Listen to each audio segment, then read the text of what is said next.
অন্নপূর্ণা ভান্ডার তিথরাজ। এই তো ফর্মটা এবার হাতে পেয়ে গেছি। এবারে এই ফর্মটা ফিল আপ করে জমা দিলেই পরের মাস থেকে 3,000 টাকা করে অ্যাকাউন্টে ঢুকবে।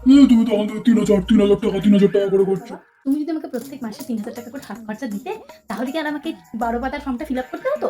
হতো না তো না। তুমি তো আমাকে দেবে না 3,000 টাকা করে প্রত্যেক মাসে।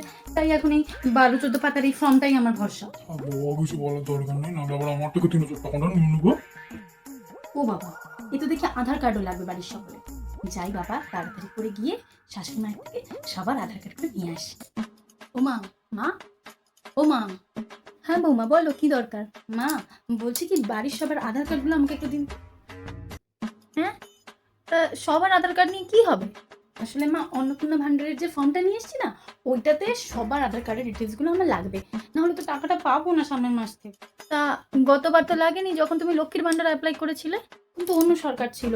আর তাছাড়া তখন লক্ষ্মীর ভান্ডারে অনেক অনেক বুজরুকি হয়েছে, সে অনেক কথা। আপনি ওগুলো বাদ দিন, আপনি একটু আমাকে আধার কার্ডগুলো দিয়ে দিন না মা। আচ্ছা, এই না, নিয়ে যাও গা। ঠিক আছে মা, আমি যাই, গিয়ে ফর্মগুলো ফিল আপ করি। যাক বাবা, সবকটা আধার কার্ড পেয়ে গেছি। এবার এই ফর্মটা ফিল আপ করে জমা দিলে সামনের মাস থেকে 3,000 টাকা সোজা আমার অ্যাকাউন্টে। এবার তো আবার সবার ব্যাংকের ডিটেলস লাগবে। আবার আমাকে মায়ের কাছে যেতে হবে। ও মামা, আরেকবার। কি গো, কি হয়েছে আবার? আরেকবার কি আপনাদের মানে আপনার আর বাবার ব্যাংকের বই দুটো আমাকে একটু দিন না, ওই দুটো লাগবে ফর্ম ফিল আপের জন্য। আচ্ছা বৌমা, তুমি আমায় সত্যি করে বলো তো, এই ব্যাংকের বই নিয়ে তোমার কি হবে গো? আরে সত্যি বলছি মা, ফর্মটাতে দিতে হবে সব ডিটেলসগুলো। আপনি বলেন তো আমি ঘর থেকে ফর্মটা নিয়ে আসি। ঠিক আছে ঠিক আছে, লাগবে না আনতে ফর্ম, তুমি এগুলো নিয়ে যাও। ঠিক আছে, তোমার কোনো ফর্মটা মানতে হবে না, কিন্তু তুমি আবার এইসব কথা তোমার বাবাকে বলতে যেন যেন।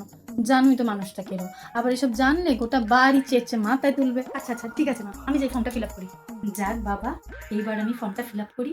ফর্মটা ফিল আপ করে একবার জমা দিতে পারলে সামনের মাস থেকে অ্যাকাউন্টে 3,000 টাকা ঢুকে যাবে। ও বাবা, এর থেকে আরো কত কিছু লাগবে, সব কিছু যাই গিয়ে। ও বাবা, এইগুলো সব জমা করতে না পারলে তো আবার আমার 3,000 টাকাটা পুরো হাত ছাড়া হয়ে যাবে।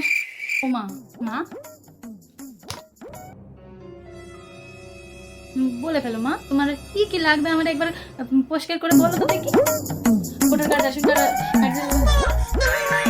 আয় আমার কপাল। আমার তো বাবার থেকে বাড়ি দলিলটাও নিতে হবে, কিন্তু বাবাকে গিয়ে সোজাকে বলি, বাবাকে আমায় দলিলটা দেবেন। এক কাজ করি, বাবার জন্য এক কাপ চা নিয়ে যাই, তাহলে যদি দিয়ে দেন। ও বাবা, এই নিন আপনার চা।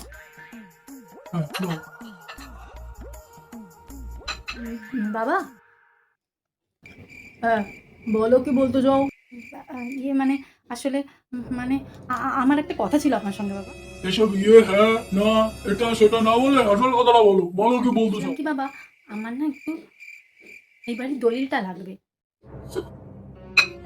কি বলছো? পাগলটা বলে বলছো নাকি? হ্যাঁ বাবা, না হলে অন্নপূর্ণা ভান্ডারের যে 3,000 টাকা, ওটা আমি পাবো না। এই সুরমা, বলো কি হয়েছে? মামা, তুমি কি ভেবেছো নাকি বলো?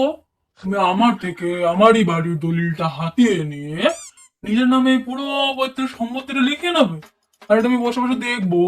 মজা পেয়েছো নাকি তুমি? বাবা, আমি কিচ্ছু চাই না, আমার শুধু অন্নপূর্ণা ভান্ডারে ওই 3,000 টাকাটা প্রত্যেক মাসে চাই। হ্যাঁ কপাল। হায় কপাল।